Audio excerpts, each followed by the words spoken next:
Hai sobat, Assalamualaikum warahmatullahi wabarakatuh. Bagaimana kabar kalian? Semoga kalian sehat ya. Terima kasih sudah klik video ini. Mari bagikan pengetahuan Islam dengan cara like, share, and subscribe channel Kepoin Islam. Semoga bermanfaat bagi kita semua. Kepoin Islam yuk.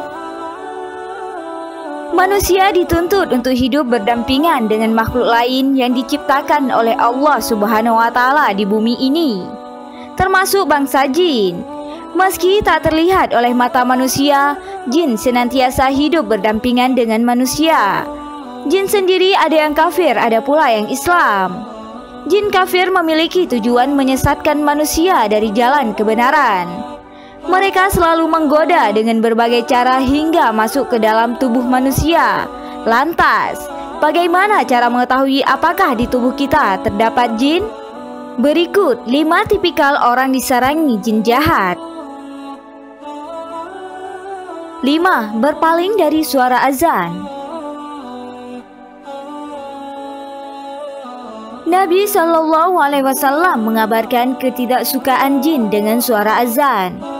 Sampai-sampai bangsa jin berusaha agar tidak mendengarnya dengan cara yang cukup hina menurut pandangan manusia, yaitu dengan mengeluarkan kentut dan suaranya. Nabi SAW bersabda, apabila azan dikumandangkan, maka jin berpaling sambil kentut hingga dia tidak mendengar azan tersebut. Apabila azan selesai dikumandangkan, maka ia pun kembali. Apabila dikumandangkan iqamah, bangsa jin pun berpaling lagi. Apabila iqamah selesai dikumandangkan, bangsa jin pun kembali. Ia akan melintas di antara seseorang dan nafsunya. Hadis riwayat Bukhari dan Muslim. Sobat Kepoin Islam, perlu diketahui bahwa jin sangat tidak suka suara azan. Tak bisa dipungkiri bahwa orang yang menghindari suara azan atau melakukan hal lain untuk mengalihkan perhatian terhadap suara azan adalah orang yang diganggu oleh jin. 4. Pingsan atau jatuh saat mendengar Al-Quran. Ada sebuah kisah yang terjadi pada abad pertengahan dan disarihkan dari kitab Gharaib Al-Jin, karya Qadi Badruddin bin Abdullah Asyibli. Ini menjelaskan kepada kita sejauh mana pengaruh bacaan Al-Quran untuk melawan setan yang mengganggu kita, seperti kalangan bangsa jin. Diriwayatkan dari Qais bin Al-Hujjaj, ia mengisahkan suatu saat bangsa jin pernah berkata kepadaku, semula aku hendak mengganggumu, keberanianku layaknya singa, tetapi hari ini nyaliku hanya sebesar burung emprit. Lalu Qais menanyakan mengapa yang demikian bisa terjadi. Bangsa jin menjawab, engkau menekanku dengan Al-Quran yang engkau baca. Dari salah satu kisah dari banyaknya kisah-kisah tentang jin ini, dapat kita simpulkan bahwa jin sangat tidak menyukai lantunan ayat suci Al-Quran, sehingga itu membuat jin merasa tertekan dan depresi hingga ia menjauh dari lantunan tersebut. Bangsa jin keluar dengan paksa dari organ tubuh manusia dengan adanya lantunan Al-Quran, membuat tubuh lunglai dan tak bertenaga. Hal ini yang menyebabkan beberapa orang yang dirasuki jin pingsan atau tak sadarkan diri. 3. Penyakit Ain.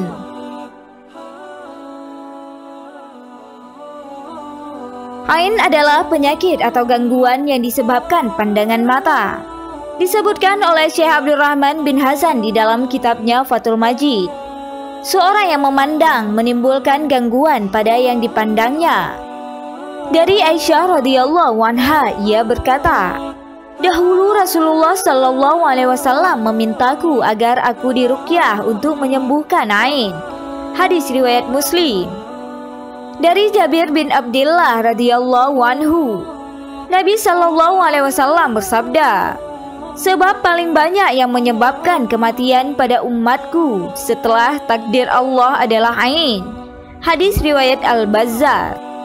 Ain terjadi karena adanya hasad atau dengki terhadap nikmat yang ada pada orang lain. Orang yang memiliki hasad terhadap orang lain lalu memandang orang tersebut dengan pandangan penuh rasa hasad. Ini bisa menyebabkan penyakit ain dengan bantuan jin. 2. Menyendiri, menyepi, atau perilaku-perilaku aneh. Menyendiri yang dimaksud di sini adalah menyendiri yang diisi dengan lamunan dan berkhayal tanpa diiringi aktivitas ibadah. Ini sering dilakukan oleh sebagian wanita untuk mengisi waktu kosongnya. Ingatlah bahwa bangsa jin suka bersama orang yang menyendiri. Dikala menyendiri ini sering terlintas pikiran-pikiran kotor dan keinginan-keinginan jahat dan buruk. Maka dari itu janganlah suka menyendiri yang tanpa disertai ibadah, seperti zikir, tilawah Al-Quran, berdoa, dan beristighfar, dan sejenisnya. 1. Sering bermimpi buruk.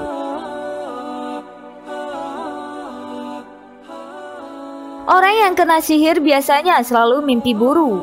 Dan mimpi buruk ini paling sering melihat binatang atau melihat kuburan yang melihat ketakutan dalam mimpinya.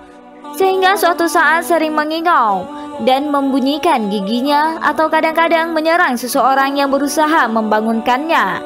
Gelisah tidak bisa tidur setiap malam.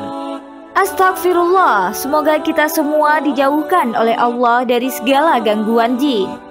Amin, amin, ya Rabbal Alamin. Wallahu a'lam bishawab.